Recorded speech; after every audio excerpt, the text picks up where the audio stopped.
थे पद्माकर। हमने पद्माकर के प्रकृति चित्रण से संबंधित कुछ कविता पढ़ी, जिसमें हमने बसंत का वर्णन पढ़ा और हमने देखा कि बसंत के वर्णन में उन्होंने हमारे सामने ऐसा दृश्य, ऐसा चित्र उपस्थित कर दिया कि अभी बसंत को आए हुए 2 दिन भी नहीं हुए हैं और चारों तरफ बसंत की मादकता न केवल पुष्प पर, पेड़ पर, पौधों पर, बल्कि इंसानों पर भी बसंत की जो मादकता है, जो मधुरता है, वो छा गई। उसके बाद हमने बरसात ऋतु का वर्णन देखा था कि बरसात ऋतु में उसका उद्दीपनकारी रूप देखा। बसंत का तो हमने देखा था आलम्बन विधि से, और बरसात ऋतु का हमने उद्दीपनकारी वर्णन देखा कि जब बरसात ऋतु आई है तो उसने गृहिणी के दुख को कैसे बढ़ा दिया है, कैसे जो बिजली चमक रही है या जो बादल घुमड़ घुमड़ के आ रहे हैं वो उसकी गृह व्यथा को और ज्यादा बढ़ा रहे हैं। उसके बाद हमने देखा था फाग, है ना, होली का वर्णन देखा था कि राधा ब्रज में अपनी सखियों के साथ होली खेलने के लिए आई हुई है। तो होली खेलने के लिए जब राधा आई है तो उसका सौंदर्य किस तरीके से चारों तरफ जो ब्रज का जो वातावरण है उसको और ज्यादा मादक बना देता। आज हम कुछ इसी तरीके का एक कविता और पढ़ने जा रहे हैं जिसमें राधा की सुंदरता का वर्णन है। क्या है? सीज ब्रज चंद पे चलियो यो मुख जाको, चंद चांदनी को मुख मंद सो करत है। देखो, चांदनी को मुख मंद सो करत है, चांदनी के मुख को भी मंद कर देती है कौन? राधा का सौंदर्य, है ना। तो सीज ब्रज चंद पे चलियो यो मुख चंद जाको, चंद चांदनी को मुख मंद सो करत है। बेटा आपको अनुप्रास अलंकार दिखाई दे रहा है? कहे पद्माकर जो सहज सुगंध ही के, पुंज बन कुंजन में कंज से भरत है। कंज से तुलना करिए, समानता बताइए, उपमा अलंकार। और धरत जहां पग है पिहारी तहां, मंजुल मजिट ही के माठ से धरत है। अतिशयोक्ति अलंकार अभी बताऊंगी आप कैसे अतिशयोक्ति अलंकार है यहाँ पर। और बारंते हीरा सैत सारी की किनारंते और हारंते मुक्ता हजारन झरत जाता है। मतलब जब राधा चल रही है श्री कृष्ण से मिलने के लिए जा रही है। देखो आप, सीज ब्रज चंद पे चलियो यो मुख चंद जाके, जो चंद्रमुखी जो राधा है, आपने देखा है रीति काल के जो कवि हैं उनका प्रिय विषय है प्रेम, श्रृंगार और सौंदर्य। वो अपनी नायिका के सौंदर्य का वर्णन बड़े अतिशयोक्तिपूर्ण ढंग से करते हैं। और रीति काल में हमने ये भी देखा है कि वो नायक और नायिका का प्रेम का वर्णन करते हैं, पर उनके नायक और नायिका के रूप में हमको प्रेम कौन दिखते हैं? या तो कृष्ण और राधा। मतलब राधा और कृष्ण के प्रेम के माध्यम से उन्होंने नायक और नायिका के सौंदर्य का, प्रेम का, श्रृंगार का वर्णन किया है। तो यहाँ पर जो राधा है जब कृष्ण से मिलने जा रही है, यूँ माने कोई नायक नायिका नायक से मिलने जा रही है, राधा श्री कृष्ण से जब मिलने जा रही है। और यहाँ श्री कृष्ण की बात हम क्यों कर रहे हैं? क्योंकि शब्द आया ब्रज चंद। ब्रज के चंद्रमा कौन है? कृष्ण।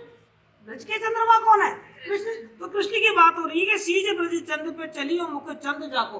जो राधा चंद्रमा के मुख के समान सुंदर है, वो ब्रज के चंद्र से मिलने जा रही है। ब्रज का चंद्रमा कौन है? कृष्ण। कृष्ण से मिलने जा रही है। और जब वो चंद्रमुखी राधा, कैसी राधा है? चंद्रमुखी, चंद्रमा के समान सुंदर मुख वाली जो राधा है, जब वो ब्रज के चंद्र अर्थात कृष्ण से जब वो मिलने जा रही है तो क्या गजब गाती हुई जा रही है। आप देखिए कि चंद चांदनी को मुख मंद सो करत जात। जो चांद की चांदनी है उसको भी फीका करती हुई जा रही है, यानी कि चंद्रमा की चांदनी की भी उसके सामने जो चमक है वो फीकी पड़ गई है। इतनी ज्यादा सुंदर नायिका है। अब जब चांदनी की बात हो रही है, चंद्रमा की बात हो रही है, तो बात है कि जो राधा है वो कृष्ण से रात्रि में मिलने जा रही है। और पूरी जो रात्रि है वो होती तो चंद्रमा की जो चांदनी है उससे उसकी चारों तरफ प्रकाश फैलता है, लेकिन यहाँ पे तो राधा का चमक, राधा की सौंदर्य का जो चमक है वो इतनी ज्यादा है कि चंद्रमा की चांदनी भी उसके सामने फीकी पड़ गई है। बेटा यहाँ जो अलंकार है ना, नया अलंकार बता दो आपको, इसको व्यतिरेक अलंकार कहते हैं। क्या कहते हैं इसको? जब उपमेय को उपमान से भी ज्यादा श्रेष्ठ बताया जाए। यहाँ उपमेय कौन है? राधा का मुख, और उपमान कौन है? चंद्रमा। तो चंद्रमा को की चांदनी को बिल्कुल फीका बता दिया है और जो राधा की सुंदरता है, राधा का जो चंद्रमुख है, उसको ज्यादा चमकदार और ज्यादा सौंदर्यशाली वैभवशाली बता दिया, इसलिए ये व्यतिरिक अलंकार है। तो सीज ब्रज चंद पे चलिए मुख चंद्र जाको, और चंद चांदनी को चंद चांदनी अनुप्रास अलंकार, वो मुख मंद सो माँ अनुप्रास अलंकार तो छड़के आया है, अनुप्रास अलंकार तो घड़ी लगा दी है जैसा कोई पद्माकर ने। करत जात और कहे पद्माकर क्यों सहज सुगंध ही के, पुंज बन कुंजन में कंज से भरत जात। कंज का मतलब होता है कमल। अब जो ब्रज भूमि है, ब्रज भूमि के जो वन उपवन है वो सब कमल से भरे हुए हैं। किससे भरे हुए हैं? कमल खिले हुए हैं वहां पर।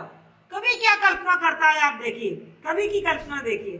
कवि कह रहा है वो जो कमल है ना वो वास्तविक कमल नहीं है, और राधा के शरीर से जो सुगंध निकल रही है ना, उन सुगंधों ने कमल का रूप धारण कर लिया है, और वो कमल ब्रज के वन भागों में खिले हुए हैं। देखो कहे पद्माकर, पद्माकर कहते हैं कि त्यों सहज सुगंध ही के, ऐसे मानो त्यों उत्प्रेक्ष अलंकार कल्पना की गई है कि त्यों सहज सुगंधी के, राधा के शरीर से जो सुगंध निकल रही है उसमें सहज रूप में क्या क्या पुंज बन, जो सुगंध है वो पुंज बनकर इकट्ठी होकर समूह बनकर कुंजन में, जो ब्रज के बाग है उपवन है, उन कुंजों में कंज से, कंज मानी कमल से भरत जात, ऐसा लग रहा है जैसे कमल से बढ़ती जा रही है। यानी कि जो सुगंध है वो सुगंधी कमल का रूप धारण करके ब्रज भूमि के बाग और उपवन में भर गए हैं। क्लियर?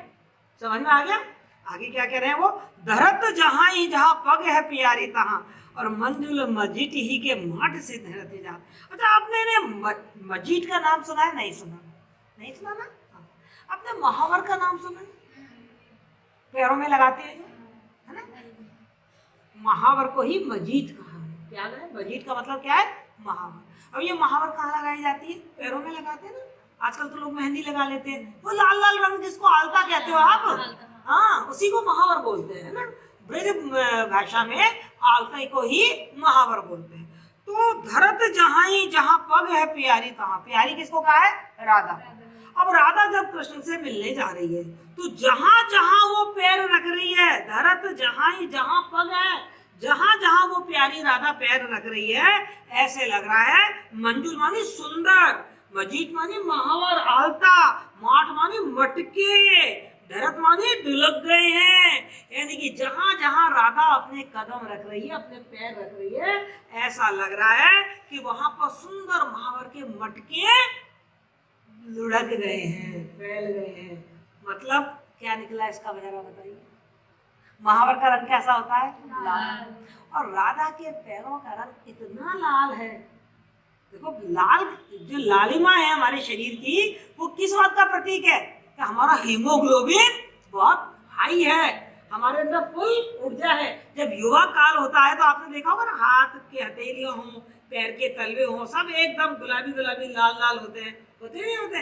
तो कहते हैं राधा के जो पैर है ना वो इतने ज्यादा गुलाबी हैं, इतने ज्यादा लाल हैं कि जहां वो पैर रख रही है ना वो जमीन भी लाल हो जाती है। और कभी ये कल्पना कर रहा है कि वो जमीन इसलिए ऐसे लाल हो रही है जैसे कोई महावर के मटके लुढ़क गए हों। इतनी है अतिशयोक्ति अलंकार या नहीं है? बड़ा चलाकर वर्णन किया है कि नहीं किया? तो धरत जहां ही जहां पग है प्यारी तहां, मंजुल मजीट ही के माठ से ढरते जात, से ढरते जाते, मानो मानो उत्प्रेक्ष अलंकार, मानो कि महावर के मटके ही लुढ़क गए हो। इतनी लालिमा उसके पैर में है कि वो लाल पैरों की जो लालिमा है वो धरती को भी लाल किए जा रही है।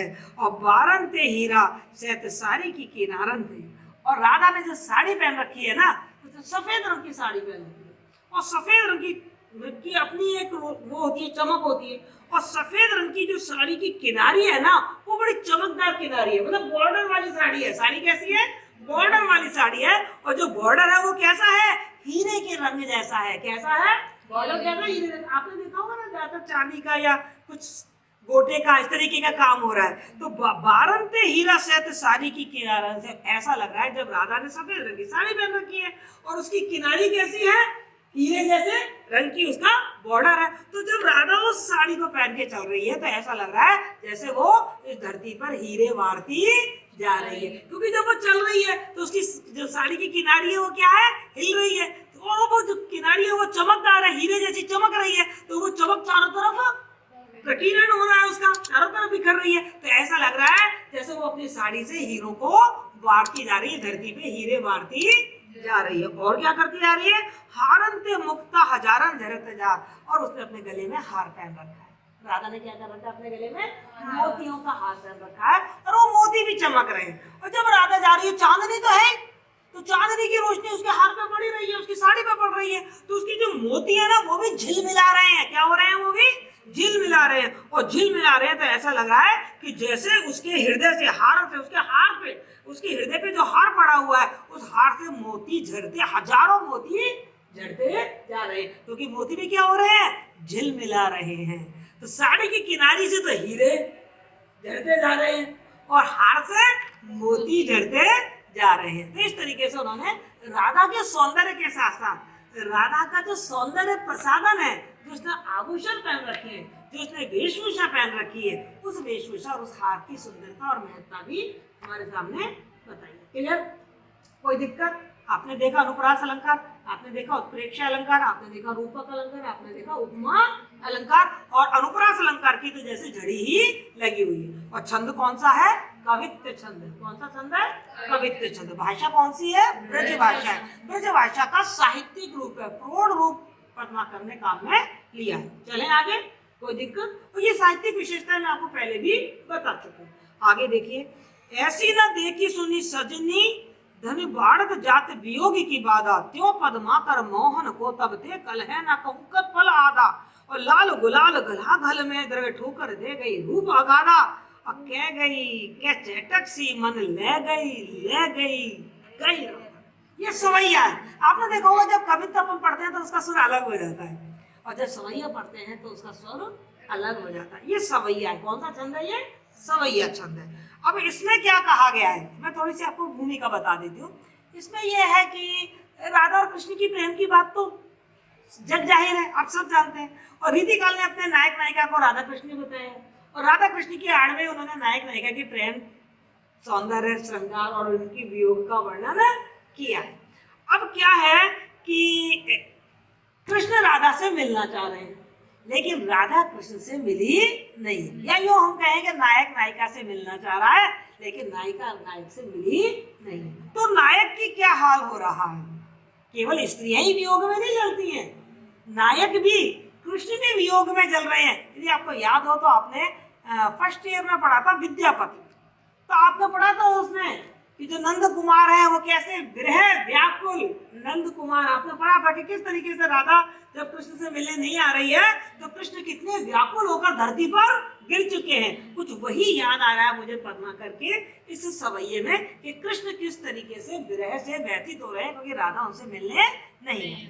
अब राधा जब उनसे मिलने नहीं आई है, कृष्ण विरह में व्याकुल हो रहे हैं, तो एक सखी ने कृष्ण की ये स्थिति देखी कि कृष्ण तो बहुत वियोग में है, तो उनकी कृष्ण की जो दयनीय अवस्था है, कृष्ण की जो विरह रहता है, उसका वर्णन वो सखी राधा के पास जाके कर रही है। राधा को बता रही है कि कृष्ण तुम्हारी याद में कितने व्याकुल हो रहे हैं। मैं पहले भी बता चुकी हूँ कि सखियां होती हैं वो संदेश वाहक का काम बड़ा अच्छे से कर लेती है। तो एक सखी कृष्ण की जो विरह रहता है, उस विरह रहता को अपनी राधा को, अपनी नायिका को बता रही है। कैसे, ऐसी न देखी सुनी सजनी, सजनी माने सखी, हे सखी ऐसी स्थिति ना मैंने कभी देखी है और ना मैंने कभी सुनी है।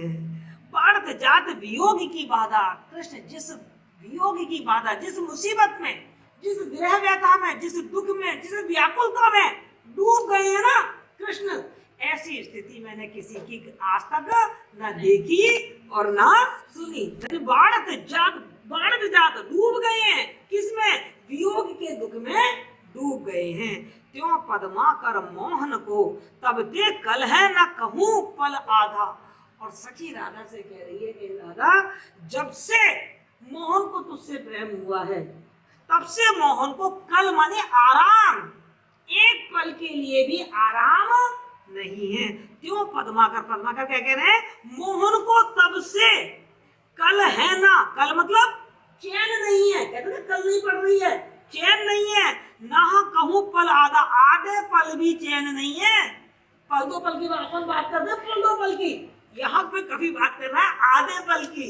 वो कह रहे आधे पल भी कृष्ण को चैन नहीं है, वो इतने ज्यादा व्याकुल आकुल तुम्हारी याद में हो रहे हैं। कब से? जब से उन्हें तुमसे प्रेम हुआ है, जब से उन्होंने तुमको देखा है। लाल गुलाल घला घल द्रग, ठोकर दे गई रूप अगाधा। जो राधा है उसका रूप कैसा है? अगाध है। अगाध मतलब जिसकी कोई सीमा नहीं है, बहुत गहरा, अतुलित, बहुत ज्यादा, जिसकी कोई तुलना नहीं की जा सकती। जैसे समुद्र होता है ना अगाध, जिसकी गहराई को नापा नहीं जा सकता, ऐसा गहरा, इतना ज्यादा। जो उनका जो सुंदरता की धनी है राधा, वो क्या कर गई है? कर क्या गई है? वो कमाल क्या कर गई है? लाल गुलाल गला गल में द्रग। राधा की आंखों में खुद यौवन और प्रेम का रंग माना गया है लाल। कैसा रंग माना गया है? यौवन और प्रेम का रंग लाल माना गया है। तो राधा की आंखों में यौवन और प्रेम की लालिमा है। ऐसा लग रहा है जैसे कि लाल गुलाल गलागल, मतलब बहुत ज्यादा लाल रंग का जो गुलाल है वो राधा की आंखों में भरा हुआ है। अर्थात प्रेम और यौवन से उसकी जो आंखें हैं वो रक्तिम हो रही है, और उन आंखों से वो कृष्ण को ठोकर दे गई। अर्थात आंखों से वो कृष्ण को ठुकरा गई। देख तो गई, लेकिन बाद में उसने कृष्ण की साथ संवार नहीं की। देखो है ना, लाल गुलाल गलागल द्रग, ठोकर दे गई रूप अगाधा। ठोकर दे गई मतलब उनको अपने दर्शन देके और ठुकरा कर चली गई। कह गई कि चेतक सी मन ले गई। ये जो अदा थी राधा की, ये जादू की तरह कृष्ण के ऊपर असर किया, और ऐसा किया जैसे जादू में सब कुछ अचानक हो जाता है। ऐसे ही कृष्ण का जो हृदय है, कृष्ण का जो मन है, जो दिल है, वो राधा जादू की तरह उसका हरण करके ले गई राधा कृष्ण का जो मन है, कृष्ण का जो सुख है, जो चैन है, जो उसका दिल है, वो इस जादू, अपने सौंदर्य के जादू की छटा फैलाकर और कृष्ण का दिल लेकर चली गई। क्लियर? यहाँ आपने देखा कि किस तरीके से जो कृष्ण है वो राधा के वियोग में व्याकुल हो रहे हैं, और राधा ने जो सौंदर्य है, जो प्रेम है, वो कृष्ण को किस तरीके से प्रभावित कर रहा है। तो ये सवैया छंद था, भाषा हुई ब्रज भाषा की।